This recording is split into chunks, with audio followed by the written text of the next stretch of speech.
Hello everyone. अगस्ता GS academy में आप सभी लोगों का स्वागत है। तो जैसा कि कल के क्लास में विकास सर ने साइंस एंड टेक्नोलॉजी का एक मॉडल आंसर को डिस्कस कराया था, जिसके तहत उन्होंने हर आयामों पर बताया था कि किस तरह से दो पेजों में आप अपने आंसर को शॉर्ट क्वेश्चन और लॉन्ग क्वेश्चन में कैसे लिखे, क्या क्या कंटेंट होना चाहिए और सही वे में कंटेंट को कैसे रिप्रेजेंट करना चाहिए। इन सारी चीज़ों पर लास्ट सेशन के क्लास के दौरान हमने डिस्कस करवाया था साइंस एंड टेक्नोलॉजी में। उसी चीज़ों को ध्यान में रखते हुए आज हम पुनः एक नया मॉडल आंसर लेकर आ रहे हैं जो आपका हिस्ट्री के सेगमेंट से है। ध्यान रखिएगा, यहाँ पर अलग अलग फैकल्टी जो है वो अपने अपने सब्जेक्ट को लेकर थ्योरेटिकल एस्पेक्ट के तो चीज़ों को डिस्कस कराएंगे ही, साथ ही साथ जो है वो मॉडल आंसर के माध्यम से नंबर उठाने की कला भी आप लोगों को बताएंगे कि किस तरह से नंबर उठाया जा सकता है।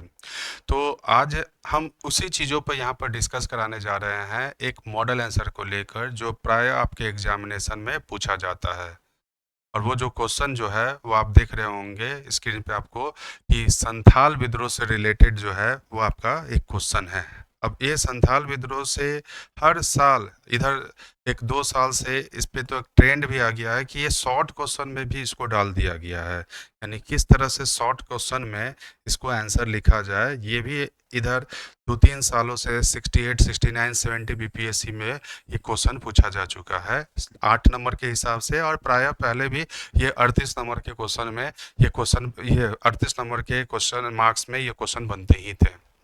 तो हमें आज ये सीखना है कि 8 नंबर के हिसाब से हम अपने आंसर को कैसे लिखें संथाल विद्रोह को, और 38 नंबर के हिसाब से हम इसी क्वेश्चन को किस तरह से रिप्रेजेंट करें, ये आज के इस मॉडल आंसर के माध्यम से डिस्कस करेंगे। इस मॉडल आंसर के माध्यम से 2-3 चीज़ों पर हम आपको खास तौर पर बताने का प्रयास कर रहे हैं, जिसमें से एक जो है वह है आपका फ्लो चार्ट बनाने का तरीका, यानी आंसर में फ्लो चार्ट किस तरह से बनाया जाए, आंसर में मैप का कहाँ पर इस्तेमाल किया जाए। इन सारे चीज़ों पर आज के वीडियो के माध्यम से हम यहाँ पर डिस्कस कराने जा रहे हैं। जैसे कि इससे क्वेश्चन में हम मैप का इस्तेमाल करने का तरीका, इस क्वेश्चन में फ्लो चार्ट बनाने का तरीका के माध्यम से ही हम यहाँ डिस्कस कराएंगे, ठीक है ना। तो ये फ्लो चार्ट और मैप, और देखिएगा ये फ्लो वो आपको नंबर उठाने का एक सबसे बड़ा उत्तम माध्यम मान सकते हैं। यानी आप अपने क्वेश्चन को आंसर में अगर तब्दील कर रहे हैं और 38 नंबर के क्वेश्चन में 22 से 26 नंबर अगर आप लाना चाह रहे हैं, तो उसमें मैप का भी आपको इस्तेमाल करना होगा और फ्लो चार्ट का भी इस्तेमाल करना होगा, ठीक है। तो इन सारी चीज़ों को ध्यान में रखते हुए हम आज संथाल विद्रोह से रिलेटेड हम एक टॉपिक यहाँ पर डिस्कस करने जा रहे हैं, एक मॉडल आंसर हम यहाँ पर लेके जा रहे हैं। और वो मॉडल आंसर में अगर देखें तो क्वेश्चन का जो डिमांड है, सबसे पहले उस डिमांड को हमें समझना होगा। और ये क्वेश्चन जो है वो आपसे पूछा जा रहा है संथाल विद्रोह से, जिसमें आप देख रहे होंगे इसमें लिखा हुआ है संथाल विद्रोह के कारण और उसके स्वरूप पर चर्चा करें, प्रकाश डालें। यानी ये जो 2 पॉइंट है ये आपका मेन बॉडी का पॉइंट है। ये चीज़ को ध्यान रखिएगा, इसमें हमें कारण भी डिस्कस कराना है और साथ ही साथ हमें इसके स्वरूपों पर भी चर्चा करना होगा। इन सारे चीज़ों को हमें लेके चलना है, एक साथ इसे हमें डिस्कस कराना है कि किस तरह से हो। आंसर का जो फॉर्मेटिंग होता है ये आप लोगों को पता है कि आंसर में परिचय, मुख्य भाग और निष्कर्ष निष्कर्ष ये तीनों जो है वो आपके आंसर का पार्ट है। अब इन तीनों चीज़ों को हम यहाँ पर इस पे हम डिस्कस कराने जा रहे हैं कि ये तीनों चीज़ों को किस प्रकार से लिखा जाना चाहिए और मैप और फ्लो चार्ट का इस्तेमाल कैसे करना चाहिए था, ठीक है ना। तो सबसे पहले अगर देखें तो ये आपका क्वेश्चन है जो भी हमने आपको बताया था। अब इस क्वेश्चन में अगर इंट्रोडक्शन देखें तो इंट्रोडक्शन ये क्वेश्चन के मार्क्स पे डिपेंड करता है कि 8 नंबर के क्वेश्चन पे हमारा इंट्रोडक्शन कितना होना चाहिए और 38 नंबर के क्वेश्चन में हमारा इंट्रोडक्शन क्या होना चाहिए। फिलहाल ये जो पार्ट है ये आपका 38 नंबर के हिसाब से ये इंट्रोडक्शन बना हुआ है। इसी को हम आपको 8 नंबर के हिसाब से भी डिस्कस कराएंगे कि इंट्रोडक्शन जो है वो 8 नंबर के हिसाब से किस प्रकार से देना चाहिए। क्वेश्चन अगर क्षेत्र विशेष से अगर आप पूछ रहा है, चूंकि संथाल विद्रोह एक क्षेत्र विशेष से विद्रोह रहा है, बिहार का ये विद्रोह रहा है, तो हमें इंट्रोडक्शन में क्षेत्र का तो नाम दर्ज करना ही पड़ेगा कि ये किस किस क्षेत्र में है। चाहे वो मुंडा विद्रोह के संदर्भ में रांची और उसके आसपास का हम चर्चा करें, चंपारण विद्रोह के संदर्भ में चंपारण और उसके आसपास के क्षेत्र के बारे में हम बताएं, उसी प्रकार से हम संथाल विद्रोह में भी हमें क्षेत्र विशेष का चर्चा करना जरूरी है। तो सबसे पहला इंट्रोडक्शन में ये मेंशन करना काफ़ी जरूरी है, क्षेत्र विशेष से अगर कोई क्वेश्चन पूछा जा रहा है तो क्षेत्र विशेष का ये। दूसरा इंट्रोडक्शन में आपको एक चीज़ और जानना पड़ेगा, और वो है अगर इंट्रोडक्शन में अगर उससे रिलेटेड अगर कालखंड है, कोई कोई विद्रोह के कालखंड मोटे पैमाने पैमाने पर लिया जाता है और कोई कोई का निश्चित कालखंड है। जैसे फॉर एग्जांपल संथाल का कालखंड एक निश्चित कालखंड है कि 1855-56 में यह विद्रोह हुआ था, तो ये आपको करना है। विद्रोह से जुड़े अगर नेतृत्व करता है तो इसे भी आप मेंशन कीजिए इंट्रोडक्शन में। ये इंट्रोडक्शन का बेसिकली ये सारा थीम होना जरूरी है, तब जाकर यह होगा। और चूंकि यह भारतीयों के द्वारा, जनजातियों के द्वारा विद्रोह हुआ ब्रिटिश शासन के खिलाफ, तो ये एक असंतुष्टि निकल कर आ रहा है। ये आपके माइंड में ये सारे की पॉइंट होना चाहिए, तभी जब आपका इनका इंट्रोडक्शन निकल कर आएगा। तो इन्हीं सारे चीज़ों को लेकर हम यहाँ पर एक इंट्रोडक्शन इसमें बनाए हैं। अब इस इंट्रोडक्शन में आप देख सकते हैं लिख रहा है कि संथाल विद्रोह, जिसे संथाल हुल के रूप में भी जाना जाता है, भारत में औपनिवेशिक शासन या औपनिवेशिक इतिहास के खिलाफ शुरू एक महत्वपूर्ण जनजातीय विद्रोह था, जो भागलपुर राजमहल पहाड़ी के आसपास के क्षेत्र में सिद्धू और कान्हू के नेतृत्व में शुरू हुआ विद्रोह है। ठीक है, तो यहाँ आप देख रहे होंगे कि यहाँ हम वो सारे चीज को मेंशन कर दिए हैं भागलपुर राजमहल पहाड़ी क्षेत्र के रूप में। वर्ष हमने यहाँ पर बाई मिस्टेक छूट गया है, तो आप वर्ष में भी डाल सकते हैं कि सिद्धू और कान्हू के नेतृत्व में आप 1855-56 में यह विद्रोह की शुरुआत हुआ, आप इसको भी डाल सकते हैं। और इस विद्रोह के जो नेतृत्व करता रहे हैं वो है आपका सिद्धू और कान्हू, मुख्य रूप से भैरव और चांद भी इसके रहे हैं। तो ऐसे में ये 8 नंबर के नहीं बल्कि 38 नंबर के हिसाब से आप ये इंट्रोडक्शन बना रहे हैं। इस इंट्रोडक्शन को अगर हमें भर्बली बोलना पड़े तो हम बोल सकते हैं कि संथाल विद्रोह औपनिवेशिक शासन के खिलाफ शुरू हुआ एक तीव्र जनजातीय प्रतिक्रिया था, जो भागलपुर राजमहल पहाड़ी क्षेत्र में 1855-56 के दौरान सिद्धू और कान्हू के नेतृत्व में शुरू हुआ विद्रोह रहा। ये आपका एक लॉन्ग क्वेश्चन का इंट्रोडक्शन है। अगर इसी को 8 नंबर के हिसाब से अगर इंट्रोडक्शन बनाना है तो आप डायरेक्टली आप बोल सकते हैं कि 1855-56 में भागलपुर राजमहल पहाड़ी क्षेत्र में संथाल विद्रोह एक जनजातीय विद्रोह के रूप में देखा गया, जो कि एक सशक्त विद्रोह के रूप में था। आप ऐसे भी बना सकते हैं या आप ऐसे भी डाल सकते हैं, सिद्धू और कान्हू के नेतृत्व में 1855-56 में भागलपुर राजमहल पहाड़ी क्षेत्र में संथालों द्वारा शुरू हुआ विद्रोह संथाल विद्रोह के रूप में जाना गया या संथाल हुल के रूप में जाना गया। आप किसी भी आयाम से ये बस ये बॉडी में इंट्रोडक्शन में ये चीज़ होना काफ़ी ज़रूरी है, जो आपको यहाँ पर मेंशन करना पड़ेगा। ठीक है ना। दूसरा चीज़ मैं यहाँ पर आ रहा हूँ, एक और चीज़ आपको बता रहा हूँ।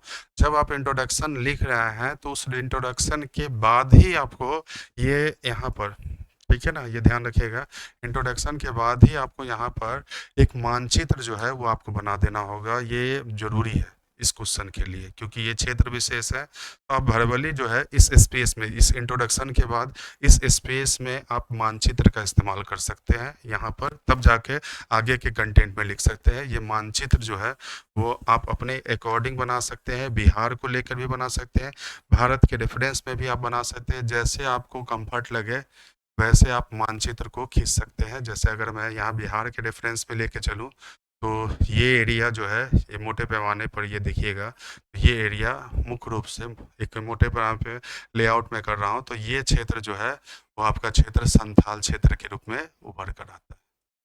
ठीक है, तो ये अब छोटा सा एक मैप जो है इंट्रोडक्शन के बाद या कहीं भी बीच पेज में जनरली लोग क्या करते हैं कि आंसर के बाद जो है वो मैप बनाना शुरू कर देते हैं, जो ज़्यादा इफेक्टिव नहीं माना जाता है।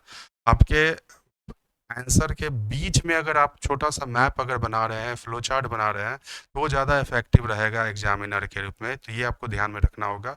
ऐसे क्वेश्चन में इस प्रकार से मैप का इस्तेमाल आपको करना पड़ेगा। ओके, दूसरा अगर हम देखें तो इस क्वेश्चन में जो डिमांड है वो हमने यहाँ पर ये बताया कि इस क्वेश्चन में, चलिए मैं इस स्लाइड में ही आता हूँ, कि इस क्वेश्चन में अगर देखें तो विद्रोह का एक कारण है ये कारण जो मेन बॉडी का एक पार्ट है, ये आपको मेंशन करना पड़ेगा। अब इस मेन बॉडी में जो ये मुख्य भाग का जो ये पार्ट है, इसको मेंशन करने के लिए आप ये सारे कारणों को बताना पड़ जाएगा। आप इसको एक पॉइंट बनाकर 2-3 लाइन लिख कर भी लिख सकते हैं। जैसे अगर हम लिखें तो इसमें हम एक पहला पॉइंट बनाया है विभिन्न करारोपण, यानी संथाल असंतुष्टि जो है वो ब्रिटिश शासन से उभर कर आ रही थी, और यह उभरने का कारण था कि ब्रिटिश विस्तारवादी नीति ने इनके क्षेत्र में विभिन्न विभिन्न प्रकार के करों का आरोपित किया। ये कर जो है वो भू राजस्व व्यवस्था के रूप में भी रहा, और ये कर जो है अन्य कर के रूप में भी रहा। तो आप ये इसका एक पॉइंट हमने यहाँ पर चौथा पॉइंट को भी इसी को एलोबरेट किया है कि विभिन्न करारोपण के अंतर्गत कई सारे कर आते हैं, जैसे जमींदारी व्यवस्था के अंतर्गत, भू राजस्व व्यवस्था के अंतर्गत जमींदारी व्यवस्था का लागू करना जिससे संथालों में असंतुष्टि बना, ब्रिटिश प्रशासनिक नीति के तहत विभिन्न प्रकार के करों का आरोपण करना, जैसे आबकारी कर लगाना जो देसी शराब पर लगाया गया कर है, आप ये भी एक पॉइंट को मेंशन कर सकते हैं ये सारी चीज़ों को लेकर। और इन नीतियों, प्रशासनिक नीतियों को आरोपित करने के लिए, यानी संथाल क्षेत्र में प्रशासनिक और न्यायिक व्यवस्था को लागू करने के लिए यहाँ क्या हुआ कि लोगों के प्रवेश के कारण असंतुष्टि जो है वो दिन प्रतिदिन जो वो बढ़ती जा रही थी। ऐसे बाहरी लोगों के लिए ही संथालों ने जिस शब्द का इस्तेमाल किया वो था दिकुओ, यानी बाहरी लोगों के प्रवेश से क्या हुआ कि इनके क्षेत्र में दिकुओं का प्रवेश हुआ, और दिकुओं ने संथालों की सामाजिक, राजनीतिक, सांस्कृतिक जीवन में हस्तक्षेप करना शुरू किया, जो कि इनकी एक असंतुष्टि को दर्शाता था। तो कुल मिलाकर ये सारे पॉइंट को आपको सब पॉइंट बनाकर, एक एक पॉइंट बनाकर या छोटा छोटा पैराग्राफ बनाकर आप इसको ले देखिए। आपके पास सबसे बड़ा जो समस्या रहता है वो है वर्ड लिमिट को लेकर, क्योंकि वर्ड लिमिट आप लॉन्ग क्वेश्चन में 400, 300-350 से बीच में ही आपको लिखना होगा। तो ये वर्ड लिमिट सबसे ज़्यादा आपके लिए चैलेंजिंग होगा, इसलिए ज़्यादा हमें डिटेल नहीं लिखना है, हमें उन्हीं चीज़ों पे फोकस करना है जो टू दी पॉइंट निकल कर आए। ऐसे आप देखिएगा तो नोट्स में बहुत सारे पॉइंट आपको मिल जाएंगे, लेकिन आंसर जो बनता है उन पॉइंटों में से हमें निकालने में जो बेहतर से बेहतर होगा, ये संदर्भ में आ रहा है।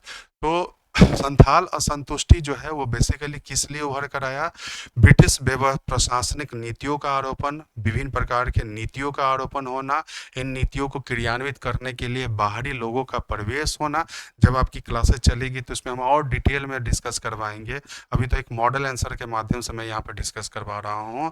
और इन नीतियों को क्रियान्वित करने के लिए जो बाहरी लोगों का प्रवेश हुआ, जो इनकी एक असंतुष्टि को दर्शाता था।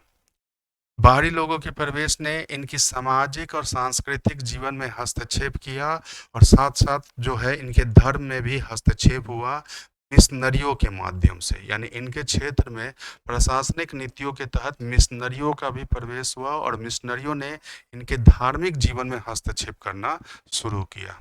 आपको पता होगा कि 1813 के चार्टर एक्ट के तहत भारत में मिशनरियों का आगमन हुआ, और इन मिशनरियों ने मुख्य रूप से वैसे क्षेत्र को टारगेट बनाया जहां धर्मांतरण होने की संभावना ज़्यादा हो, जहां मिशनरियों के द्वारा लोगों का शोषण किया जाए अलग अलग रूपों में। जैसे मिशनरियों के द्वारा जब धर्मांतरण कराया जाता था तो ये एक असंतुष्टि को दर्शाता था। उसी प्रकार से मिशनरी जहाँ जहाँ जाते थे वहाँ वहाँ अस्पताल, स्कूल जैसे चीज़ों की स्थापना करवाते थे, और इन चीज़ों को क्रियान्वित करने के लिए जनजातीय लोगों से ही बिगाड़ी कराया जाता था, जो कि उनकी एक असंतुष्टि को दर्शाता है। ठीक है, तो इस प्रकार से ब्रिटिश नीतियों ने इनकी असंतुष्टि को दर्शाया है।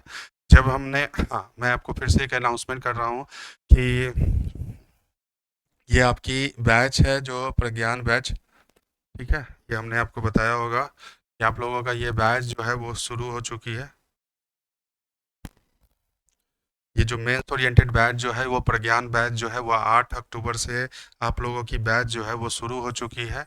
ये प्रज्ञान बैच जो है वो आपका फुल्ली मेंस ओरिएंटेड बैच है, जिसमें GS1 और GS2 की दोनों की क्लासेस जो है ये यहाँ चलेगी। GS1 और GS2 ये दोनों आपकी यहाँ पर क्लासेस चलेगी। इसमें अलग अलग सब्जेक्ट के द्वारा, अलग अलग एक्सपर्ट के द्वारा जो है अलग अलग सब्जेक्टों को कवर कराया जाएगा। और इसमें हर तरह का जो अभी हम यहाँ पे मॉडल आंसर डिस्कस करवा रहे हैं, वो आपकी क्लासेस में ये हर सब्जेक्ट के अलग अलग मॉडल आंसर इसमें होंगे। ये सब्जेक्ट, ये टॉपिक जो है, ये बैच जो है वो GS1 और GS2 कम्प्लीटली है, मेंस ओरिएंटेड बैच को लेकर है। इसमें अगर देखें तो कई सारे लोग जो है इसमें आपके बैच से जुड़ेंगे। जैसे अगर देखें इस बैच में ये सभी फैकल्टी जो है वो अलग अलग सब्जेक्ट में इसको कवर करवाएंगे। इसके अलावा अगर देखें तो कुछ मेंटोरशिप प्रोग्राम भी है जो सेलेक्टेड लोगों के द्वारा आपकी तैयारी को एक सही दिशा प्रदान करने कराने का प्रयास करेंगे, जो आपके प्रीलिम्स के लिए भी आपको स्ट्रैटेजी और मेंस के आंसर राइटिंग के स्ट्रैटेजी पर भी डिस्कस कराएंगे। तो अभी तो फिलहाल मेंस की आपकी चल रही है, तो मेंस के अकॉर्डिंग ही आपकी ये स्ट्रैटेजी बताएंगे, आंसर राइटिंग प्रोग्राम से लेकर लेखन शैली को कैसे विकसित किया जाए, ये सारी चीज़ों को लेकर। ठीक है ना? तो जल्द से जल्द इस बैच को आप लोग गूगल प्ले स्टोर में जाकर ये बैच को, अगस्त्या GS एकेडमी का ऐप डाउनलोड करके ये बैच आप परचेज कर सकते हैं, प्रज्ञान बैच परचेज कर सकते हैं।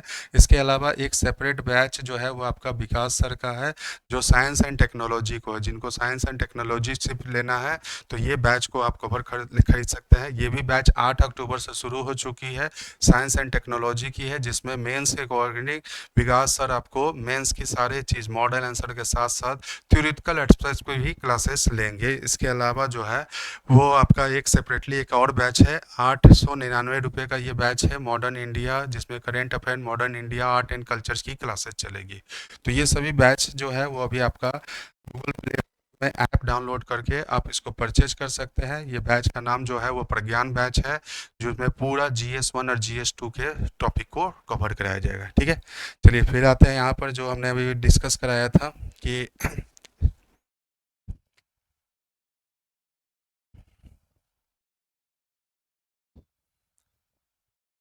ठीक है, तो ये हमने यहाँ पर आपको बताया कि इस प्रकार से आप इसके कारणों पर आपने डिस्कस कराया। ये सारे पॉइंट जो है वो आपके स्वरूप के संदर्भ में है। ठीक है,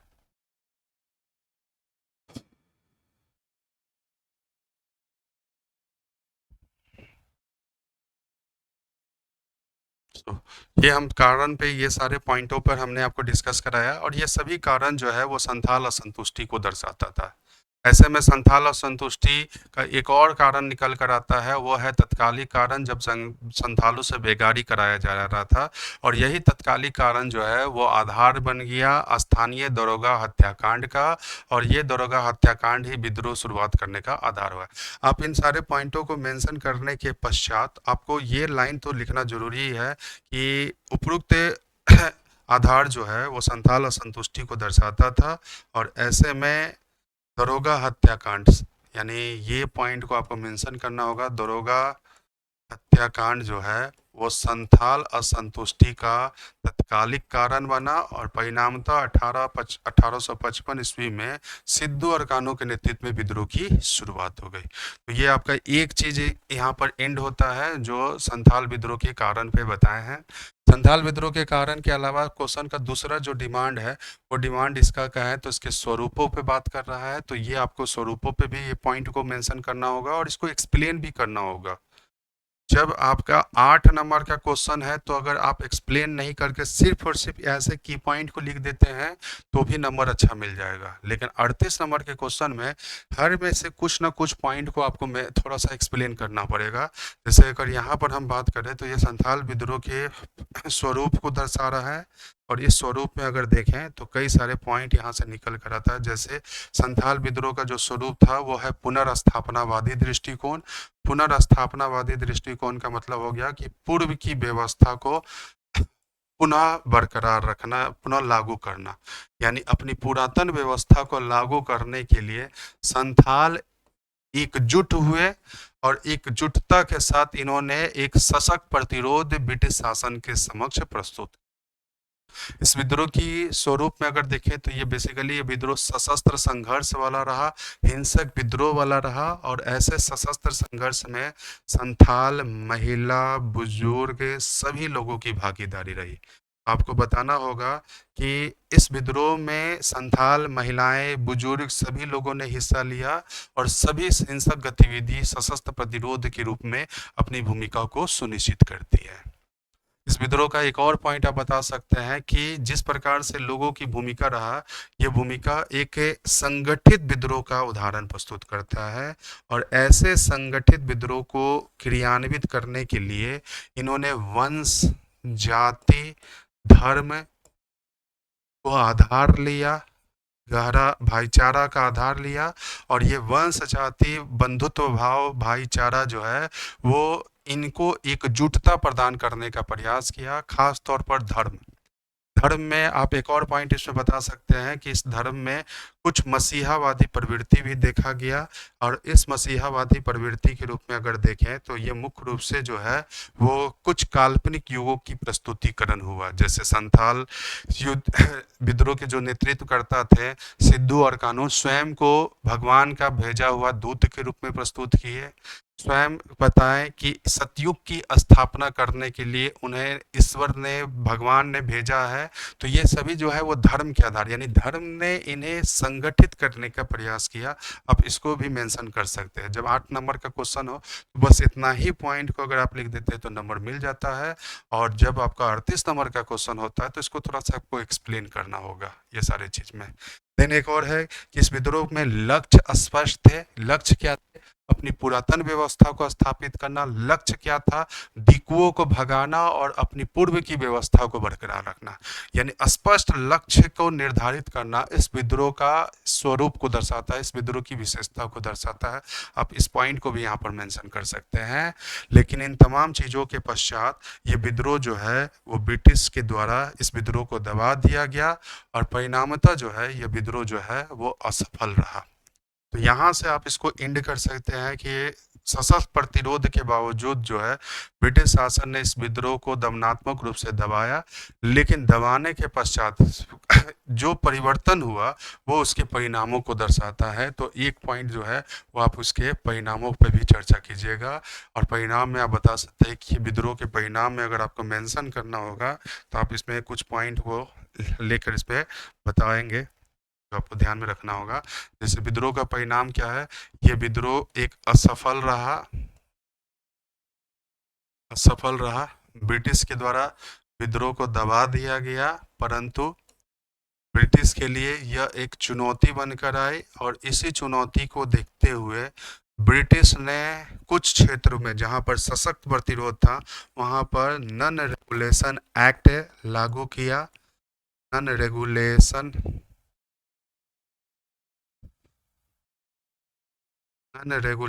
एक्ट लागू किया। ये चीज़ों को ध्यान में रखिएगा कि नन रेगुलेशन एक्ट जो है इस विद्रोह में लागू किया गया है। नन रेगुलेशन एक्ट के संदर्भ में आप बता सकते हैं कि इसके तहत जो है वो संथाल परगना क्षेत्र घोषित किया गया। नन रेगुलेशन का मतलब हो गया कि सामान्य कानून उस क्षेत्र में लागू नहीं होगा, यानी विद्रोह को दबाने के पश्चात संथाल परगना क्षेत्र बनाना और उसे नन रेगुलेशन क्षेत्र के रूप में घोषित करना, यह दर्शाता है कि यह विद्रोह ब्रिटिश के लिए काफ़ी चुनौतीपूर्ण विद्रोह रहा। साथ ही साथ संथाल असंतुष्टि को कम करने के लिए इनकी पुरातन व्यवस्था जो मांझी व्यवस्था था उसे पुनः लागू किया गया। आप इस पॉइंट को भी मेंशन कर सकते हैं। तो ये सभी पॉइंट जो है वो संथाल विद्रोह के परिणाम के रूप में निकल कर आता है, जो आपका ये आंसर का ये पार्ट बनेगा। अब 8 नंबर के क्वेश्चन में क्या करना होगा, क्या परिणाम लिखना है या नहीं लिखना है? तो 8 नंबर वाले क्वेश्चन में एक लाइन आप इसमें से मेंशन कर सकते हैं, एक या दो लाइन मेंशन कर सकते हैं, जिसमें आप बता सकते हैं ब्रिटिश के द्वारा इस विद्रोह को दबा दिया, परिणामतः इस विद्रोह के पश्चात जो है वो संथाल असंतुष्टि को कम करने के लिए संथाल परगना क्षेत्र घोषित कर ब्रिटिश ने संथालों की असंतुष्टि को कम करने का प्रयास किया। आप इस प्रकार से एक आध दो लाइन आप लिखिएगा तो आपका 8 नंबर के हिसाब से हो जाएगा, लेकिन लॉन्ग क्वेश्चन में इसको पूरा डिटेल में लिखना होगा। तो ये आपके क्वेश्चन के 3 पार्ट हमने यहाँ पर डिस्कस कराया है, कारण, स्वरूप और परिणाम। और लास्ट में जो आंसर का एक और जो पार्ट होता है वो है आपका निष्कर्ष। तो निष्कर्ष तो आपको लिखना ही पड़ेगा और हमने आपको निष्कर्ष का एक वीडियो भी बनाया था, आप जाकर यूट्यूब पे वीडियो आप देख सकते हैं। उसमें एक निष्कर्ष का कंक्लूजन कैसे लिखा जाए उसमें ही हमने डिस्कस कराया था कि निष्कर्ष हमेशा आपके आंसर का सारांश होता है और निष्कर्ष हमेशा ऑप्टिमिस्टिक होता है, ये ध्यान में रखिएगा, आशावादी होता है। तो इसी प्रकार से आप अपना निष्कर्ष निकाल सकते हैं। और इस विद्रोह का अगर निष्कर्ष देखें तो ये बेसिकली ये विद्रोह क्या था, दिकुओं को भगाने का प्रयास, इनकी जो अपनी संस्कृति थी उनकी संस्कृति को सुरक्षित रखने का प्रयास, इनकी जो व्यवस्था था इसको बनाए रखने का प्रयास। ऐसे में आप देखिएगा ये संथाल विद्रोह मूलतः एक स्वायत्तता और आत्मनिर्भर के लिए शुरू किया गया संघर्ष था।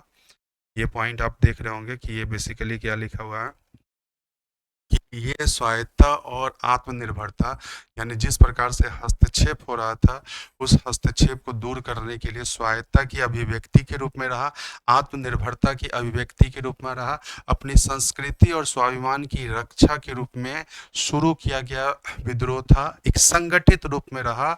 और इस विद्रोह का परिणाम ये निकल कर आया कि भविष्य में कई विद्रोहों के लिए ये एक प्रेरणा के स्रोत के रूप में उभरा, चाहे वो 1857 की क्रांति हो या भारत के किसी भी क्षेत्र में जनजातीय द्वारा शुरू किया गया विद्रोह है।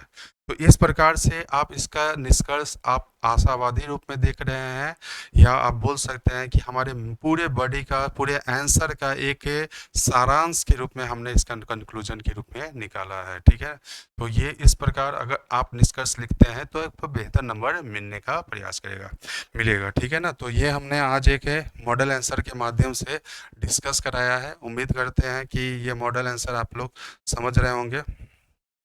ठीक है, इस मॉडल आंसर को आप अच्छी तरह से इसको समझ रहे होंगे। और इसी प्रकार से कई ऐसे मॉडल आंसर जो है वो आप लोगों के समक्ष जो है वो प्रकट किया जाएगा अलग अलग रूप में, जैसा कि हम यहाँ पर आपको डिस्कस करा रहे हैं मॉडल आंसर और थ्योरी को लेकर। और ये सभी चीज़ जो है वो आपके इस प्रज्ञान बैच में काफ़ी डिटेल में आपको यहाँ पर पढ़ाया जाएगा, अलग अलग फैकल्टी के माध्यम से, अलग अलग एक्सपर्ट के माध्यम से। मेंटोर्स जो है वो आपके लेखन शैली और तैयारी के सही टाइम मैनेजमेंट की चीज़ों पर डिस्कस करेंगे। मैं पुनः एक बार आपको अनाउंस कर दूं कि ये प्रज्ञान बैच जो है वो 8 अक्टूबर से शुरू हो चुकी है। साइंस एंड टेक्नोलॉजी की क्लासेस अभी चल रही है और इस बैच में आपको GS1 और GS2 का दोनों सब्जेक्ट जो है वो कवर कराया जाएगा। कम्प्लीटली आपका सिलेबस अकॉर्डिंग है, ये कोई 71 BPSC के लिए नहीं है बल्कि 71, 72, 73 सभी के लिए है। केवल 71 के लिए ऐसा रहता तो सिर्फ गेस वाला टॉपिक पढ़ाया जाता कि कौन कौन संभावना है इस वर्ष का क्वेश्चन पूछने की, ऐसी कोई नहीं है। आपका पूरा कम्प्लीटली सिलेबस कराया जाएगा जो आपके मेंस के हिसाब से इम्पॉर्टेंट रहेगा। तो जो लोग 72, 73 की तैयारी में लगे हुए हैं उनके लिए मैं यही बोल सकता हूँ कि एक सुनहरा अवसर है, अभी के समय में मेंस तैयार कर लीजिए। फरवरी के बाद आपको टाइम नहीं मिलेगा मेंस तैयार करने के लिए। और जो लोग 71 तो दे रहे हैं उनके लिए तो ये काफ़ी फ्रूटफुल रहेगा बैच, जिसमें आंसर राइटिंग और कॉन्सेप्चुअल चीज़ों पर भी डिस्कस कराया जाएगा। हमने यहाँ पर कम्प्लीटली बैच एक लॉन्च किया है जिसका नाम है प्रज्ञान बैच। इसके अलावा जो है सेपरेट बैच का भी फैसिलिटी है। जिन लोगों को केवल साइंस एंड टेक्नोलॉजी को क्लास करना है तो वो साइंस एंड टेक्नोलॉजी का बैच भी परचेज कर सकते हैं, और जिन लोगों को केवल हिस्ट्री की क्लासेस करना है तो वो हिस्ट्री की क्लासेस को भी परचेज कर सकते हैं। परचेज कैसे किया जाए, किस प्रकार से इनरोलमेंट किया जाए, तो सबसे पहले आपको प्ले स्टोर में जाकर अगस्ता GS एकेडमी का ऐप डाउनलोड करना होगा, रजिस्टर्ड करना होगा। देन उसके बाद मेन कोर्स में जाकर बाय नाउ कर में ये 3 ऑप्शन रहेंगे, इन तीनों ऑप्शन के माध्यम से इसको परचेज कर सकते हैं। ठीक है, तो उम्मीद करते हैं कि आज का सेशन आपको अच्छा लगा होगा। इस प्रकार के मॉडल आंसर जो है वो आने वाले हर सब फैकल्टी के द्वारा जो है वो आप लोगों के समक्ष प्रेजेंट किया जाएगा, और थ्योरेटिकल एस्पेक्ट वाले भी क्लासेज जो है वो आपकी चलती रही है। तो सेशन को आज यहाँ पर एंड करते हैं। नेक्स्ट सेशन के माध्यम से एक अलग वीडियो को अलग टॉपिक के माध्यम से यहाँ पर डिस्कस कराया जाएगा। Thank you.